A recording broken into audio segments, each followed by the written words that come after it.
Praise the Lord. கர்த்தர் நல்லவர், கர்த்தர் நல்லவர், கர்த்தர் நல்லவர். தேவனுடைய நாமத்துக்கு மகிமையும் கிருபையும் தயவும் உண்டாவதாக. விசேஷமாய் இந்த மாதத்திலே, இந்த 2024 ஜனவரி மாதத்துக்கு தேவனால் நமக்கு கொடுக்கப்பட்ட சத்தியம் நிறைந்த ஒரு வாக்குத்தத்த வசனம். அதுதான் ஆதியாகமத்தின் புஸ்தகம் 49 அதிகாரம் 24 வசனத்தை வாசிக்கிறோம். வாசிக்கிறேன் ஒரு விசை இந்த வருடத்தின் முதல் மாதத்துடைய வாக்குத்தத்த வார்த்தையே. ஆனாலும் அவனுடைய வில் உறுதியாய் நின்றது, அவன் புயங்கள் யாக்கோவுடைய வல்லவரின் கரங்களால் பலத்தன. இதனால் அவன் மெய்ப்பனும் இஸ்ரவேலின் கண்மலையும் ஆனான். இந்த வசனங்கள் ஆவியானவர் சொன்ன எழுதின வசனங்களா இருந்தாலும் யாரை குறித்து சொன்னது, எதை குறித்து சொல்லி இருக்கிறது என்று யோசிக்கும் போது யாக்கோபின் குமாரனாகிய யோசேப்பை குறித்த ஆசீர்வாதம் தான் இந்த வார்த்தைகள். ஆதியாகமம் 49 அதிகாரம் ஓ கர்த்தர் நல்லவே 22வது வசனம் முதல் 26வது வசனம் வரைக்கும் யோசேப்பை குறித்து நிறைய காரியங்கள் விவரமாக விளக்கமாக சொல்லப்படுது. அப்படி இந்த யோசேப்பை குறித்த ஆசீர்வாதத்துல கடந்த நாட்களில் நாம் பார்த்தோம். ஆதியாகமம் 49 அதிகாரம் 22 வசனத்தின்படி கனிதரும் செடி என்று பார்த்தோம். கனிதரும் செடி என்பது 4 விதமான கனிதரும் செடி என்பதை வேத வசனத்தின் அடிப்படையிலே உபதேசமாக நாம் கேட்க உதவி செய்தார். அந்த வரிசையில இன்றைக்கு தேவனுடைய செய்திக்கு ஆதாரமாய் ஆதியாகமம் 49 அதிகாரம் அதே 22வது வசனத்தை திரும்ப ஒரு விசை வாசிக்கிறேன், கவனிங்கள். யோசேப்பு கனிதரும் செடி, அவன் நீர் ஊற்றண்டையில் உள்ள கனிதரும் செடி, அதன் கொடிகள் சுவரின் மேல் படரும். இந்த யோசேப்பை குறித்து சொல்லும் போது இந்த ஆதியாகமம் 49:22 அதன் கொடிகள் சுவரின் மேல் படரும் என்று பார்க்கிறோம். கடந்த நாட்களிலே அதன் செடிகள் என்று பார்த்தோம், இன்றைக்கோ சொல்கிறோம் அதன் கொடிகள் என்று பார்க்கிறோம். அதன் கொடிகள் என்கிற வார்த்தை பரிசுத்த வேதாகமத்துல 4 இடத்துல மட்டும்தான் அதன் கொடிகள் என்று பார்க்கிறோம். அந்த 4 இடங்கள் எது என்றால் ஆதியாகமம் 49 அதிகாரம் 22வது வசனம், இது முதல் இடம். இரண்டாவதாக யோபுவின் புஸ்தகம் 8ஆம் அதிகாரம் 16வது வசனம், இது 2வது இடத்தை குறிக்கிறது. மூன்றாவதாக எசேக்கியேல் 17ஆம் அதிகாரம் 6வது வசனம், இது 3வது பகுதியை குறிக்கிறது. 4வதாக எசேக்கியேல் 19ஆம் அதிகாரம் 14வது வசனம். ஓ கர்த்தர் நல்லவை, இது தேவனுடைய வசனத்தை இன்னும் ஆழமாக்குகிறதை பார்க்கிறோம். இப்படி அதன் கொடிகள் என்ற வார்த்தை வேதத்துல 4 இடத்துல, அதுவும் முக்கியமான இடத்துல சொல்லப்பட்டிருக்கு. அதை சொல்கிறோம். அந்த கர்த்தர் நல்லவர், அந்த கொடிகள் என்று சொன்னாலே அது நல்ல மெலிதாகவும் நல்ல பசுமையாகவும், பக்கத்துல சுவர் இருந்தால் சுவற்றின் மீது, பாறை இருந்தால் பாறையின் மீது, ஓசத்துல தூண் நிறுத்தினால் தூணின் மீது, ஓசத்துல வந்து வந்து வந்து வளர்ந்து வளர்ந்து வளர்ந்து கடைசியில் அந்த கொடிகளே ஒரு நல்ல சுதந்திரம் காட்டு விலங்குகளுக்கு ஏற்ற ஒரு பயங்கரமான ஒன்றாய் மாறும். அதன் பின்பு அதை கொண்டு வந்து அந்த சுதந்திரம் கொடிகளின் ஒரு பகுதியை கொண்டு வந்து கட்டி வைத்து காய்ந்த பின்பு அதை தீயிட்டு கொளுத்துவாங்க. தேவனுடைய நாமத்துக்கு மகிமையும் கருமையும் தயவும் உண்டாவதாக.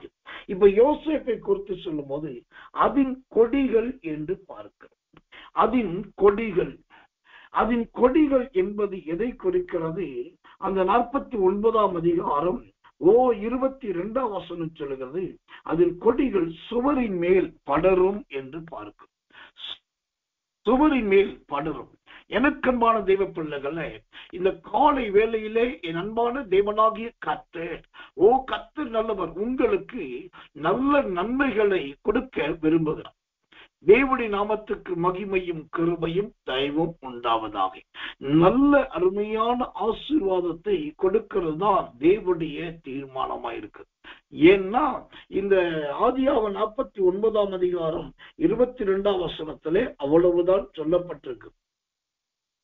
அதன் கொடிகள் சுவரின் மேல் படரும். அப்போ இது நல்ல வளரக்கூடிய ஒரு கொடி, சூத்திரம் நல்ல முன்னேறக்கூடிய ஒரு கொடி என்று பார்க்கிறோம்.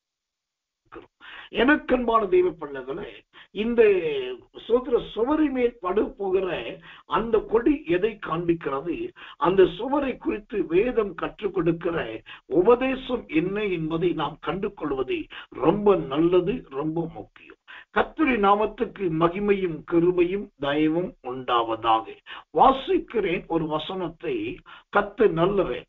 எசேக்கியேல் தீர்க்கதரிசனத்தின் புஸ்தகம்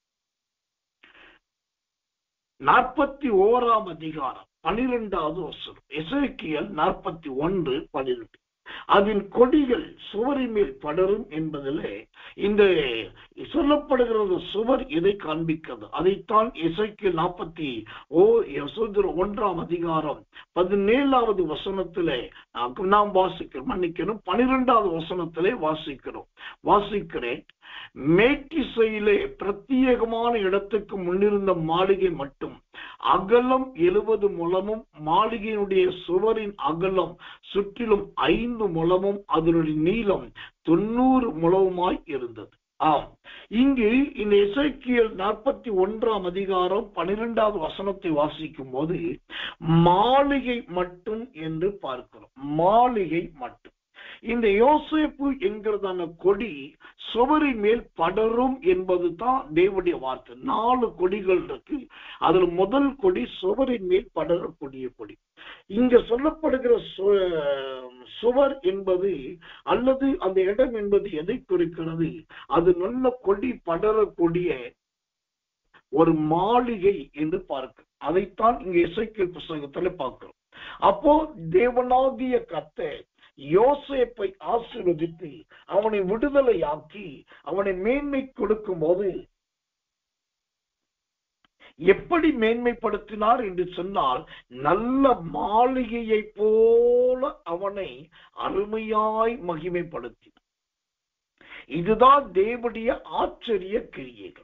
ஒருவன் தேவனிடத்தில் வந்தாச்சு, மனம் திரும்பியாச்சு, அல்லது சோதரம் தேவனிடத்தில் ஜெபிக்க வந்திருக்கான் என்று சொன்னால், ஆண்டவர் அவனை பார்த்து சந்தோஷம், உன்னை ஆசீர்வதிக்கிறேன் போய் என்று சொல்லாமல், அந்த யோசேப்பை தேவன் ஆசீர்வதித்து ஒரு மாளிகைக்கு ஒப்பாக கர்த்தர் மாற்றி, அதுதான் அவன் சுவரின் மேல் படர்ந்த அளவு. அப்ப எனக்கன்பான தெய்வ பிள்ளைகளே, இந்த காலை நேரத்திலே இருட்டோடு ஜெபத்துக்கு வந்திருக்கிறீர்கள்.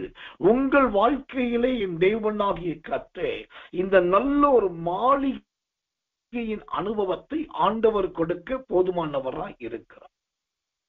நல்ல ஒரு மாளிகையின் அனுபவம். இந்த மாளிகையை குறித்த இன்னொரு வசனத்தை உங்களுக்கு நான் காண்பிக்கிறேன். ஜெபத்தோடு கவனிங்கள். தேவனுடைய நாமத்துக்கு மகிமையும் கிருபையும் தயவும் உண்டாவதாக. 1 ராஜாக்களின் புஸ்தகம் 6ஆம் அதிகாரம் 3வது வசனம். 1 ராஜாக்கள் 6ஆம் அதிகாரம் 3வது வசனம்.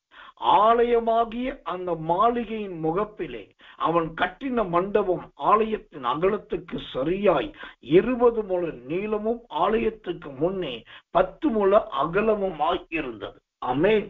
இங்கு சொல்றது முதலாவது மாளிகையை பார்க்கிறோம். அந்த மாளிகை எப்படிப்பட்டதாய் இருக்கிறது? நல்ல மண்டபத்துக்கு மண்டபம் போலவும் இருக்கிறது, ஆலயத்துக்கு ஆலயமாகவும் செயல்படுகிறது. கர்த்தருடைய நாமத்துக்கு மகிமை உண்டு. இதுதான் முதல் கொடி. அதன் கொடிகள் என்கிற முதல் வார்த்தை சுவரின் மேல் படும். அந்த சுவர் என்பதே நல்ல மாளிகை.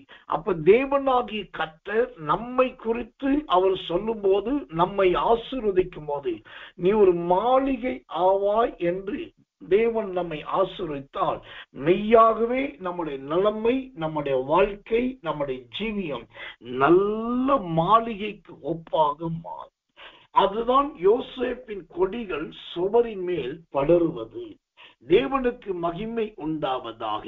எனக்கன்பான தேவ பிள்ளைகளே, இந்த அருமையான சோதரம் சுவரின் மேல் படரக்கூடிய அந்த அருமையான செடி அல்லது அதன் கொடி, அது எதை காண்பிக்கிறது? அந்த வார்த்தை ரொம்ப சொல்லுது, அதன் கொடிகள் சுவரின் மேல் படரும்.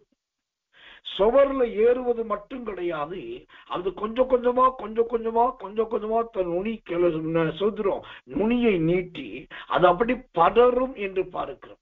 படருவது எதை காண்பிக்கிறது? நல்ல விசாலத்தை, விஸ்தாரத்தை, பெரிய இடத்தை காண்பிக்கிறது. எனக்கன்பான சகோதர சகோதரிகளே, கர்த்தர் நல்லவை. இந்த தேவனை துதிக்கிற இடத்தை அல்லது தேவனை ஆராதிக்கிற இந்த இடத்தை அது வியாபார ஸ்தலமாக இன்னைக்கு நிறைய இடங்கள் மாறிக்கொண்டிருக்கிறது. ஆனால் இந்த காலை வேளையிலே கர்த்தர் சொல்லுகிறார், ஓ சுத்திரம், உன் கொடிகள் சுவரின் மேல் படரும் என்று சொன்னால் அது எதை குறிக்கிறது? நல்ல மாளிகை போன்ற பயங்கரமான உயர்ந்த கட்டடங்களிலே தேவன் உங்கள் கொடியை பறக்க வைக்க வல்லவராயிருக்கிறார். தேவன் தயையும் இரக்கமுள்ளவராயும் இருக்கிறார். கர்த்தருடைய நாமத்துக்கு மகிமையும் கிருபையும் தயவும் உண்டாவதாக. அப்போ அதன் கொடிகள் என்று சொன்னா முதலாவது சுதரம், சுவரின் மேல் படரக்கூடிய கொடி என்று பார்த்தோம். இரண்டாவதாக அதன் கொடிகள் என்ற வார்த்தை எதை குறிக்கிறது? யோபுவின் புஸ்தகம் 8ஆம் அதிகாரம் 16வது வசனம். யோபு 8ஆம் அதிகாரம் 16வது வசனத்தை வாசிக்கிறேன்.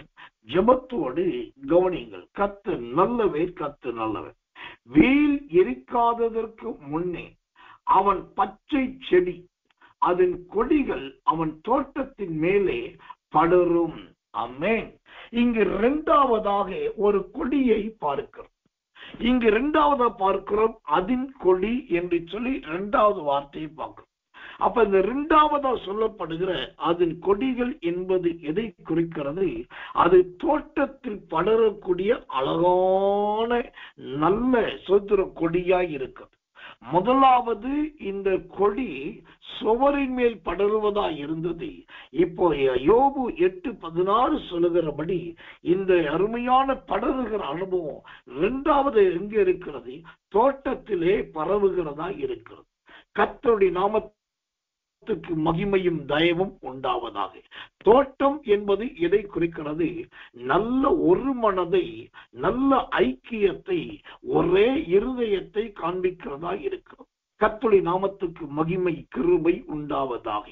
எனக்கன்பான தேவ பிள்ளைகள, இந்த கடைசி நாட்களில நாம் யார் மீது மனஸ்தாபத்தோடு இருந்தோம் என்பதை கவனிங்கள்.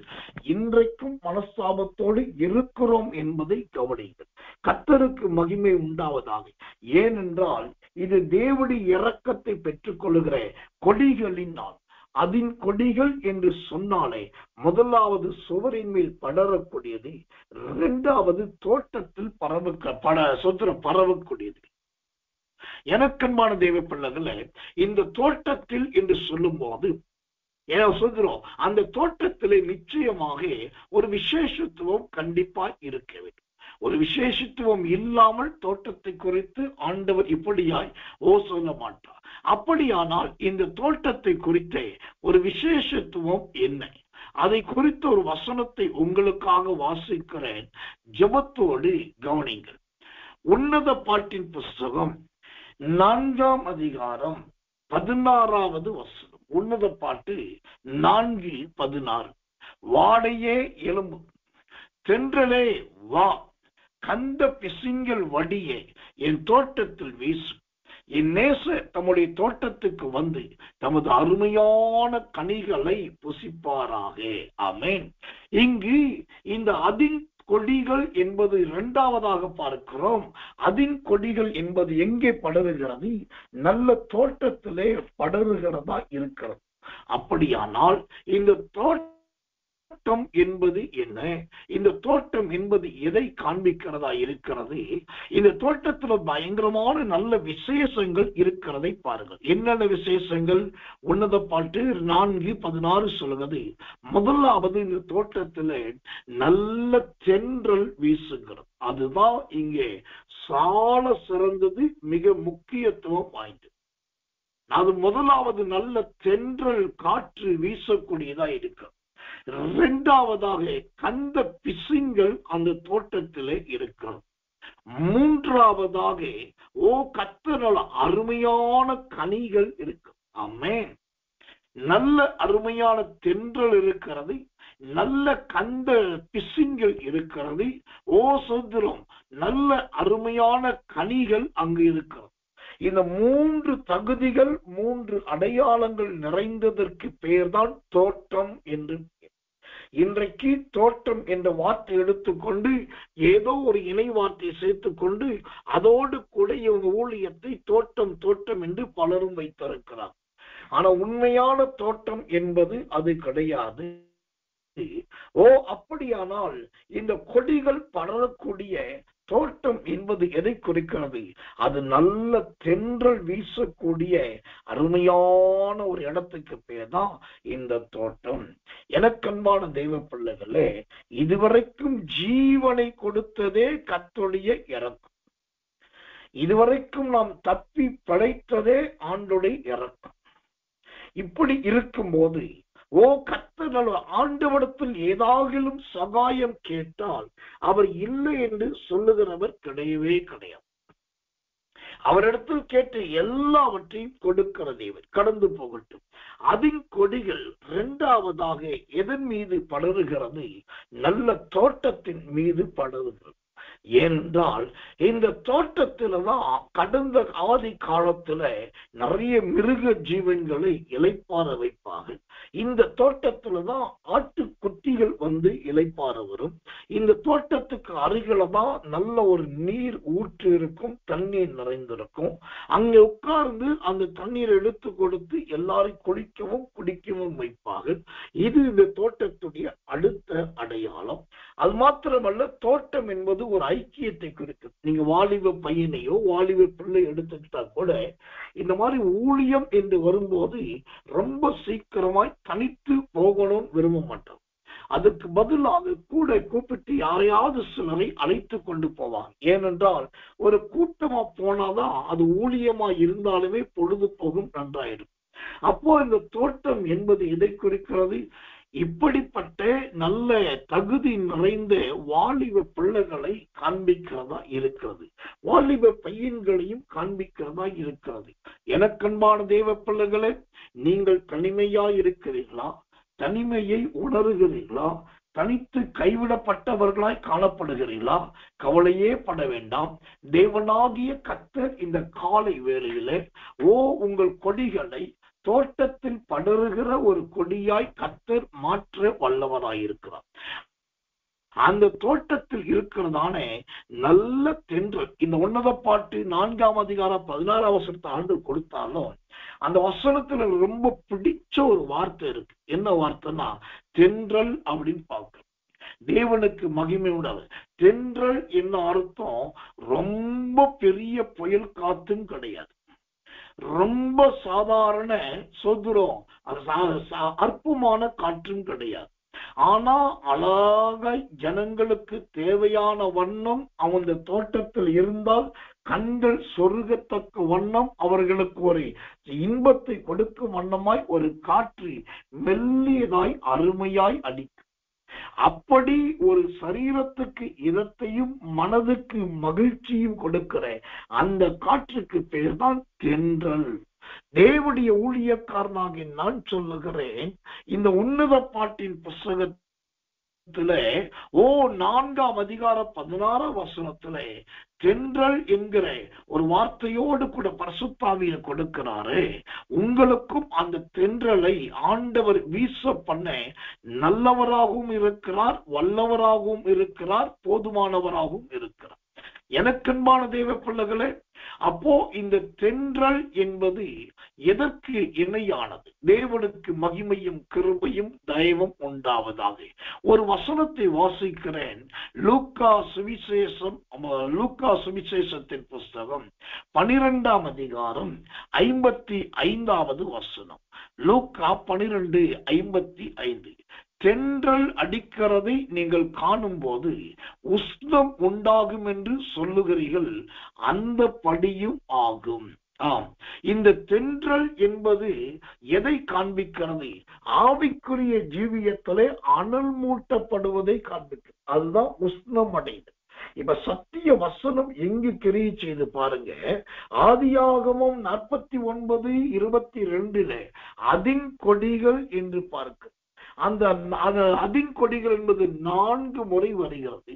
அதில் முதல் விசை அதின் கொடிகள் என்பது ஓக் சுவரின் மேல் படரக்கூடியதுதான் அதின் கொடிகள். இரண்டாவதாக அதின் கொடிகள் என்பது எதை குறிக்கிறது?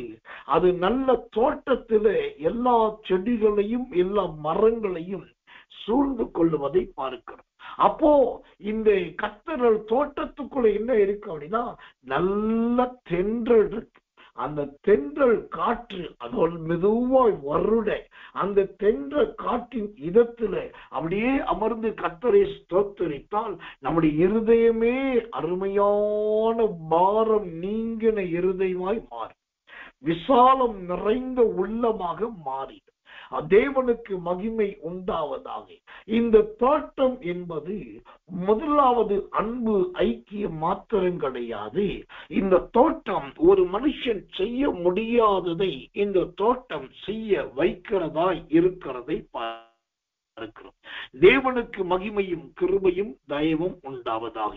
சூனேமித்தியாளுடைய தோட்டத்துல கந்த பிசின்கள் உண்டு, வாசனை திரவியங்கள் உண்டு, நல்ல சோப்பு வகைகள் உண்டு. அதனாலதான் அந்த தோட்டமே ஒரு வாசனை வீசுகிற தோட்டமாய் மாறினது.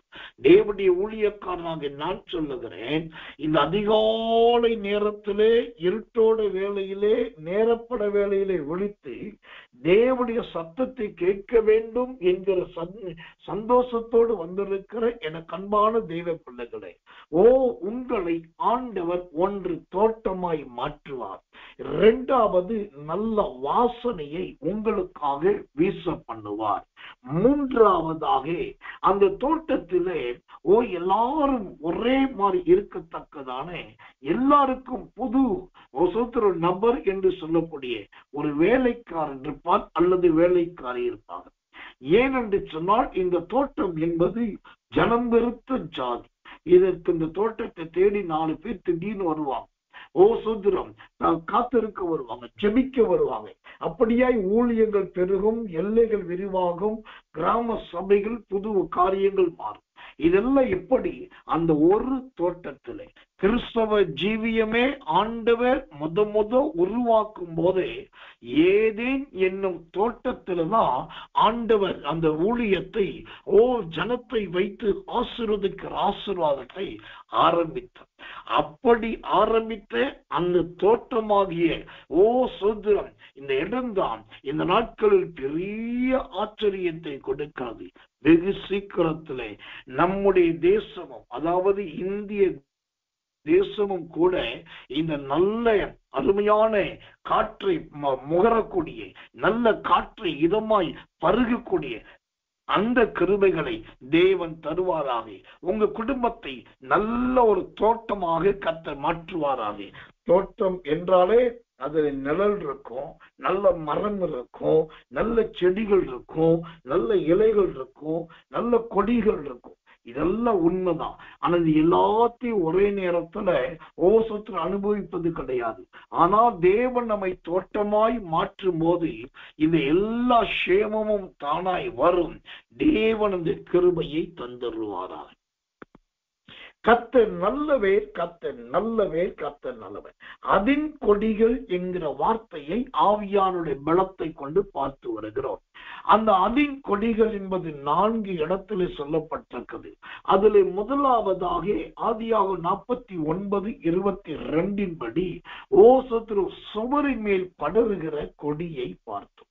இரண்டாவதாக யோபு 8:16 படி சத்ருன் நல்ல புகை மூட்டத்துக்குழுந்து உருவாக்கப்பட்ட அனுபவத்தை குறிக்கிறது. கர்த்தர் நல்லவர். அந்த யோபுவின் வாழ்க்கையில் சொல்லப்பட்ட இந்த கொடிகள் நல்ல தோட்டத்தின் மேல் படரக்கூடிய அந்த தோட்டத்தை குறித்துதான் இவ்வளவு நேரம் தேவன் நிலைப்பட்டார். ஆனாலும் நாம் ஒரு தீர்மானம் எடுப்போம். ஆண்டவரே, இந்த அருமையான தோட்டத்தை நீர் எங்களுக்கு கொடுத்ததற்காக ஸ்தோத்திரம். இப்ப நாங்க இருக்கிற வரைக்கும் புசிக்கவும் குடிக்கவும் மகிழ்ந்திருக்கும் தேவன் எங்களுக்கு உதவி செய்யும் என்று சொல்லி நீங்கள் துதித்தால் தேவனாகிய கர்த்தர் உங்களையும் அந்த மகிமையின் தயவின் காருண்யத்தினால் நடத்துவார். கர்த்தர் நல்லவேர், கர்த்தர் நல்லவேர், கர்த்தர் நல்லவர். அதன் கொடிகள் என்பது மூன்றாவதாக எதை குறிக்கிறது? அதன் கொடிகள் என்பது மூன்றாவதாக எதை விவரிக்கிறது? எசேக்கியேல் தீர்க்கதரிசனத்தின் புஸ்தகம் 17ஆம் அதிகாரம் 6வது வசனம். எசேக்கியேல் 17:6 வாசிக்கிறேன், ஜெபத்தோடு கவனிங்கள்.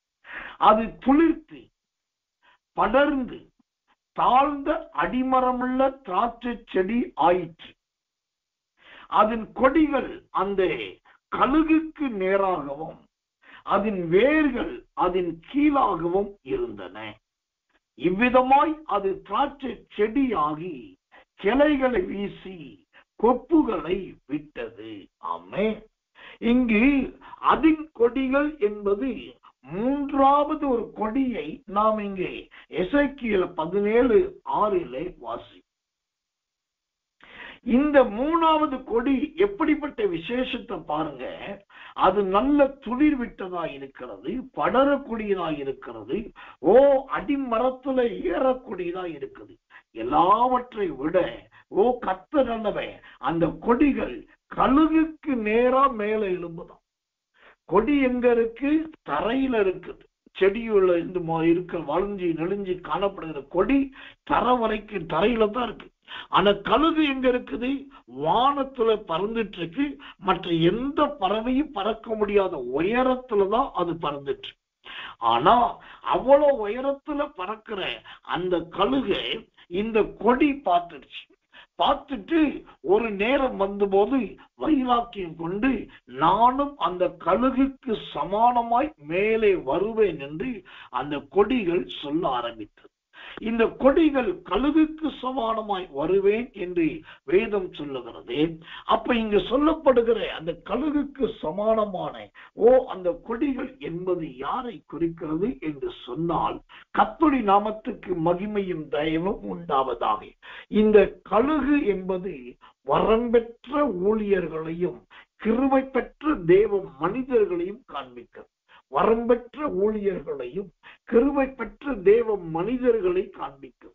தேவனுக்கு மகிமையும் கிருபையும் தயவும் உண்டாவதாக. எனக்கன்பான தேவ பிள்ளைகளை, கழுகுக்கு நேராக என்று சொன்னால் கொடிகள் இருப்பது தரையிலே, கழுகுகள் இருப்பது மாடியில். இப்ப இதுக்கு அதுக்கு இடையிலேயே அவ்வளோ தூரம் இருக்கிறது. அது போதாது என்று சொல்லி சூத்திர பாதரட்சையும் உறுதியாய் அணிந்து கொள்ள தேவன் நமக்கு சூத்திர ஆலோசனை கொடுக்கிறார். எனக்கன்பான தெய்வ பிள்ளைகளே, கர்த்தருடைய நாமத்திற்கு மகிமையும் கிருபையும் தயவும் உண்டாவதாக. இந்த அதின் கொடி என்பது கழுகுக்கு சமானமாய் தன்னை உயர்த்தி காண்பிக்கிறது என்று சொன்னால், இந்த கொடி எவ்வளவு உறுதியான கொடி, இந்த யோசேப்பின் கொடி எவ்வளவு பசுமையான கொடி, இந்த யோசேப்பின் கொடி என்பது எவ்வளவு நேர்த்தியானது என்பதை நன்றாய் கவனி. கர்த்தருக்கு மகிமையும் கிருபையும் தயவும் உண்டாவதாக. இது கழுகுக்கு நேராக மேலே எழும்பக்கூடியது. இந்த கழுகுக்கு நேராக மேலே எழும்பக்கூடியது என்றால் அது எதை காண்பிக்கிறது? கர்த்தர் நல்லவேர், கர்த்தர் நல்லவேர், கர்த்தர் நல்லவேர். வேதத்திலிருந்து ஒரு வசனத்தை உங்களுக்காக வாசிக்கிறேன். கழுகுக்கு ஏதுவான ஒரு வசனத்தை வாசிக்கிறேன். ஜெபத்தோடு கவனிங்கள். கர்த்தருடைய நாமத்துக்கு மகிமையும் கிருபையும் தயவும் உண்டாவதாக. சங்கீதங்களின் புஸ்தகம் 103ஆம் சங்கீதம் 5வது வசனம். சங்கீதம் 103:5. நன்மையினால் உன் வாயை திருப்தியாக்குகிறார், கழுகுக்கு சமானமாய் உன் வயது திரும்ப வாழ வயது போலாயிற்று. கழுகுக்கு சமானமாய் உன் வயது திரும்ப வாழ வயது போலாகிறது. அப்ப எனக்கன்பானவர்களே, அதன் கொடிகள் என்பது மூன்றாவதாக கழுகுக்கு நேராக தன்னை உயர்த்துவது, கழுகுக்கு நேராக தனக்கு கொடுக்கப்பட்ட கிருபையை காண்பிப்பது. நானும் கர்த்தருக்காக இருக்கிறேன், கர்த்தருக்குள் இருக்கிறேன் என்று சொல்லிக் கொள்வது. ஆனால் அது மெய்யான ஒரு கிறிஸ்துவ வாழ்க்கை அல்ல. அப்ப என்னதான் செய்யணும் அப்படின்னாக்கா, இந்த சுதந்திரம் கர்த்தர் நல்லவே, நம்முடைய ஜீவியம் கழுகுக்கு நேராய் எழும்புகிற கொடியை போல முதலாவது நம்முடைய கண்கள் மேல் நோக்கி இருக்க வேண்டும். இரண்டாவது, நம்முடைய ஜீவியம் கர்த்தருக்கு உகந்த பிரியமானதாய் இருக்க வேண்டும். மூன்றாவதாக, நாம் தேவனும் தேவனுக்குள் நடக்கிறவர்களாய் இருந்தால் இந்த தோட்டம் வீண் போகாது. அந்த தோட்டத்தில் இருக்கிற மரங்கள் செடிகள் எதுவும் வீண் போகாது. ஆனால் அதற்கு பதில் நல்ல சேமம் கிடைக்கும், நல்ல தயை கிடைக்கும். எனக்கன்பான தேவ பிள்ளைகளே, இந்த கழுகுக்கு சமானமாய் உங்கள் வயதை வாழ வயதாக மாற்றுங்கள். உங்கள் ஜீவ காலத்தை அதிகரித்து கொள்ளுங்கள். இந்த கழுகு என்பது ஏற்கனவே நான் உங்களுக்கு சொன்னேன், சூத்திரம் வாழ வயது என்று சொல். இந்த கழுகுக்கு என்பதற்கு இன்னொரு இரண்டாவது விளக்கமும் உண்டு. அதை உங்களுக்கு காண்பிக்கிறேன். வெளிப்படுத்தின விசேஷத்தின் புஸ்தகம் 4ஆம் அதிகாரம் 7வது வசனம். வெளிப்படுத்தல் 4:7 வாசிக்கிறேன். முதலாம் ஜீவன் சிங்கத்திற்கு ஒப்பாகவும், இரண்டாம் ஜீவன் காளைகளுக்கு ஒப்பாகவும், மூன்றாம் ஜீவன் மனுஷ முகம் போன்ற முகம் உள்ளதாகவும், நான்காம் ஜீவன் பறக்கிற கழுகுக்கு ஒப்பாகவும் இருந்தன. ஆமென். இந்த கொடிகள் கழுகுக்கு சமானமாய் தன்னை மேலே எழும்ப பார்க்கிறது என்று சொன்னால் அது எதை காண்பிக்கிறதா இருக்கிறது? வெளிப்படுத்துகிற விசேஷம் 4ஆம் அதிகாரம் 7ஆம் வசனத்தின்படி சுத்திரம் அது பறக்கிற கழுகுக்கு சமானமாய் இருக்கு. பறக்கிற கழுகு. பறக்கிற கழுகு என்பது என்ன அர்த்தம்? உள்ளுக்குள்ளேயே அலைந்து திரிவது கிடையாது. ஒரு குறிப்பிட்ட நாளுக்கு பின்பு வெளியே புறப்பட்டு போய் கொழுத்த கன்றுகளாய் புசித்து குடித்து இளைப்பாரி மகிழ்ந்து அதன் பின்பு உள்ளே வரும்போது தான் இந்த கழுகுக்கு சமானமாய் உயர்த்தப்படுகிற அனுபவம் உங்களுக்கும் உண்டாகும், எனக்கும் உண்டாகும், நமக்கும் உண்டாகும். யோசேப்பின் வாழ்க்கையில அதன் கொடிகள் என்ற வார்த்தையே அவனை சூழ்ந்து நிற்கிற தேவ ஜனங்களை காண்பிக்கிறதா இருக்கிறது, தேவ பிள்ளைகளை காண்பிக்கிறதா இருக்கிறது. தேவனாகிய கர்த்தரோட தலைமுறையுடைய வம்சாவளியுடைய சாபத்தை முறித்து அவன் குடும்பம் இன்னும் செழிக்க பண்ண போகிறார். இந்த நல்ல தேவனுடைய வார்த்தைகளுக்காக, இந்த அருமையான நேரத்துக்காக நான் கர்த்தரை துதிக்கிறேன். கடைசியாய் மீண்டும் ஒரு விசை இந்த அதின் கொடிகள் என்கிற 3 கொடியை சொல்லிவிட்டு நான் இந்த தேவ வார்த்தையை சீக்கிரமாக முடிக்கிறேன். முதலாவது கொடி ஆதியாகமம் 49:22 படி சுவரின் மேல் படருகிற கொடி. அந்த சுவர் என்பதே தடைகளை தாண்டுவது. சங்கீதத்தின் புஸ்தகம் 18ஆம் அதிகாரத்திலே உம்மாலே ஒரு சேனைக்குள் பாய்வேன், உம்மாலே ஒரு மதிலை தாண்டுவேன். அப்போ சுவரின் மேல் படருவது எதை குறிக்கிறது?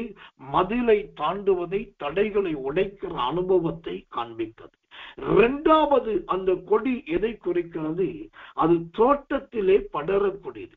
இந்த தோட்டம் என்பது என்ன? நல்ல வாசனை திரவியங்கள் நிறைந்தது, லவங்கம் நிறைந்தது, ஜீரகம் நிறைந்தது, பட்டை நிறைந்தது, இன்னும் ஏராளமான பொருட்கள் அந்த தோட்டத்திலே உண்டு. சூத்திரம். அதனால் அங்கிருந்த வியாதிக்காருடைய வியாதிகள் தானாகவே சுகமாக ஆரம்பித்தது. இப்போ ஒரு நல்ல ஐக்கியமும் உண்டானது. இப்படிப்பட்ட பெரிய பாக்கியத்தை கர்த்தர் வைத்திருக்கிறார். அப்ப எனக்கன்பானவர்களே, இரண்டாவது அந்த கொடி என்பது தோட்டம்.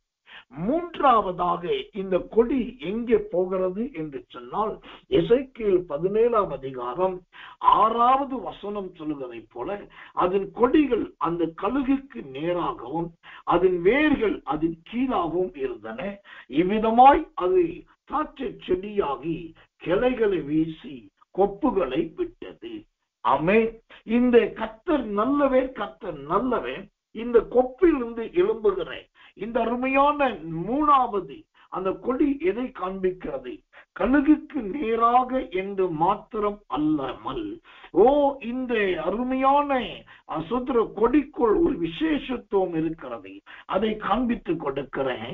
அந்த எசேக்கியேல் 17ஆம் அதிகாரம் 6ஆம் வசனத்தின் 3வது வரிசையில இப்படியாய் பார்க்கிறோம். அதன் கொடிகள் அந்த கழுகுக்கு நேராகவும் அதன் வேர்கள் அதன் கீழாகவும் இருந்தன.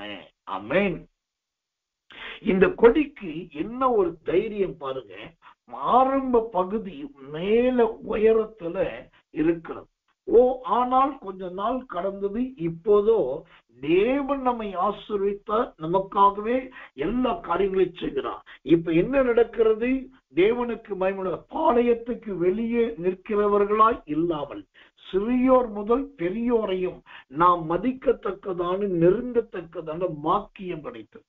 அதுதான் கழுகை போல உயர எழும்புது. அப்போ எனக்கன்பான தெய்வ பிள்ளைகளை, மடங்கடிக்கப்பட்ட கொடியாக இருக்காதீர்கள், வாடி போன கொடியாக இருக்காதீர்கள், காய்ந்து போன கொடியாக இருக்காதீர்கள், நல்ல பச்சையான கொடிகள் இருங்கள். அதைத்தான் தேவனாகிய கர்த்தர் விரும்புகிறார், அதைத்தான் கர்த்தர் எதிர்பார்க்கிறார். அது கர்த்தருக்கு மிகவும் பிரியமான ஒரு கொடி. கர்த்தருடைய நாமத்துக்கு மகிமையும் தயவும் உண்டாவதாக.